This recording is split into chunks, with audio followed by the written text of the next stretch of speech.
so the CNN people came after Joe Rogan. And yes, did they? I didn't hear. Yeah. And one of them said, essentially, man, what's going on here? We've got this whole bureaus devoted to fact checking and the truth, and all these experts hired, and why the hell aren't people listening to us when they listen to Joe Rogan and he's just winging it?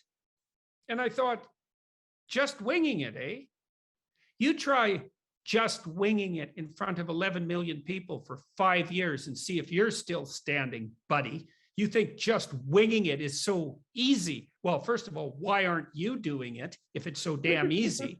And second, isn't it something that with all your resources, you can only garner like 1/10 of the audience of one man who has like zero production expertise in his studio. He just puts it all out online. And all he does is have honest conversations. I mean, insofar as he's capable of that, you know, Joe stumbles and he knows that and admits it. And sometimes he gets too, you know, buttoned down on a given point. But fundamentally, he's just trying to do what we're doing here, which is to have to just say, leave him alone. Whoever wants to listen to Joe, go listen to Joe, for goodness sakes. And yeah, well, part of me now thinks, hey, keep at it, guys. Every time you attack him, 1 million more subscribers for Joe. They kick him off Spotify. He would have a new platform like in 2 days with twice as many listeners. And so Joe's got to the point where, as long as he continues to be careful, and he is being, I don't think he can be canceled. In fact, I think all the attempts to cancel him only redound to his credit and increase the rapidity with which he's destroying the entire legacy media. Mm-hmm. This issue of canceling is so abhorrent to me in a democracy. All of this legislation that focuses on, you know, hate speech and limiting what can be said on the internet.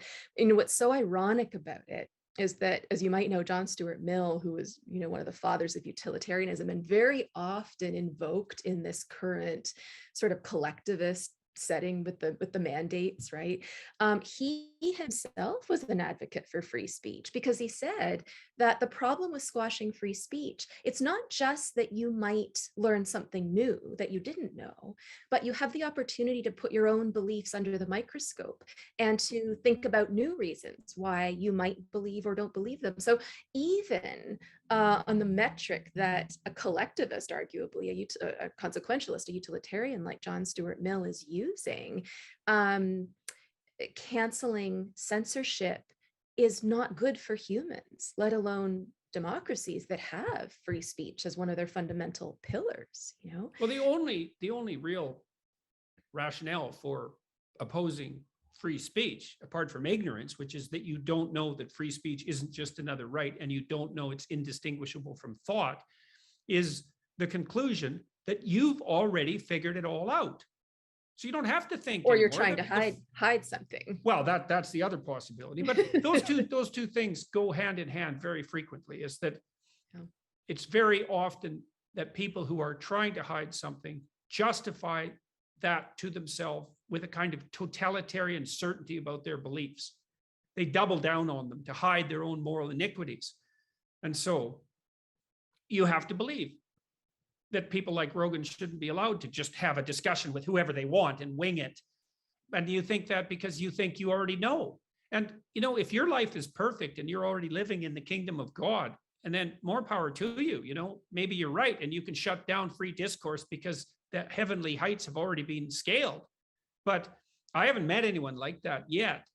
Most people I know think with not too much thought that there's some things they still have to learn and some ways their lives could be improved. And how are we going to approach that? Especially, you want to find out how you're wrong. You should talk to people who don't agree with you. Now, maybe 90% of what they say is not worth attending to, could easily be. Probably the same goes for you. But 10% might be just what saves you in the next crisis. Like this is one of the things I loved about being a clinician, is that I talked to lots of people who were really different than me, like seriously different from me. And if I wasn't learning something from them when I was in discourse with them, it was because I wasn't conducting the discourse properly. So And they if taught me nothing invaluable else, things. even if you don't learn truth, even if you don't learn more reasons for why your position was right, at the very least, you have benefited from a very rigorous mental exercise. Yeah, well, that helps you, as you said already. You want to differentiate and assess your own beliefs. Well, why? Well, because your beliefs aren't a set of facts at your disposal. Your beliefs are tools that you use to navigate the world.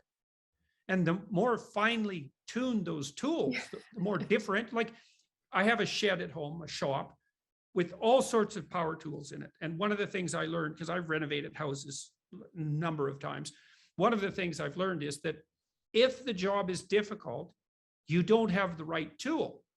And then you can go down to Home Depot, which has like 50,000 square feet of tools, which is just phenomenal. And you can find some little gadget that somebody spent half their lifetime devising that makes that job easy.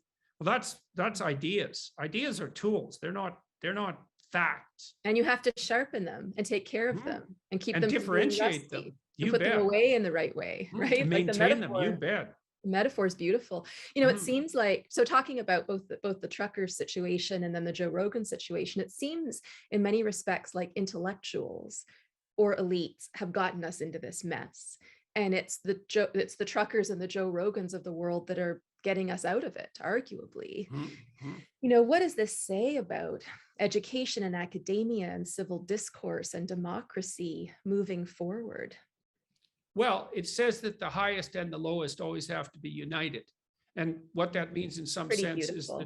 is that, well, I learned that in part from watching Wagner's Die Meistersinger, the opera, because the libretto elaborates on that theme in an absolutely stellar manner.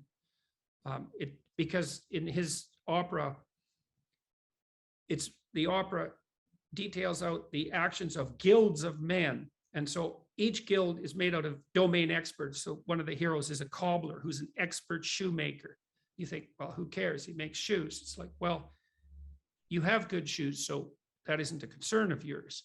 But if you didn't, you'd think it was very important. And if you're a good enough cobbler, you get to sing. And if you're a good enough singer, you get to elect a master singer. It's a lovely structured sequence of metaphors. And so one of the things Wagner did so well in that opera was to point out that true expertise means the differentiation of abstract knowledge all the way down to the point of behavioral implementation. And it's one thing I really like about being trained as a behavioral psychologist. I'm very interested in psychoanalytic theory, but it's very abstract. Existential psychology, it's very abstract, meaning of life stuff. It's like, yeah, but where does the rubber hit the road? Well, the truckers know that. Right? They really know that because they're down there moving goods to people. They're doing the actual work in the most fine-grained manner. Now, they might have a problem with high order articulation, and it's up to their leaders to I'm not so provide sure that. about that. Well, I'm not so sure either. I should challenge every Canadian to get themselves there and talk to some of these truckers. I think they'd be very surprised. They don't have trouble with enunciating blunt truths. But you were pointing to problems among the intellectuals.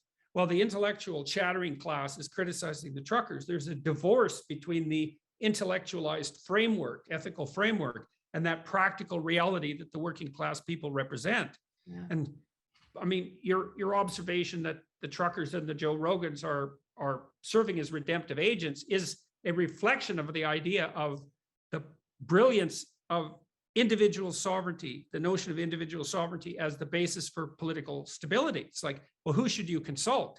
Well, not just the people with the ideas, the people who drive the trucks. Well, why? Because they're navigating the roads, they're delivering the goods in the real sense.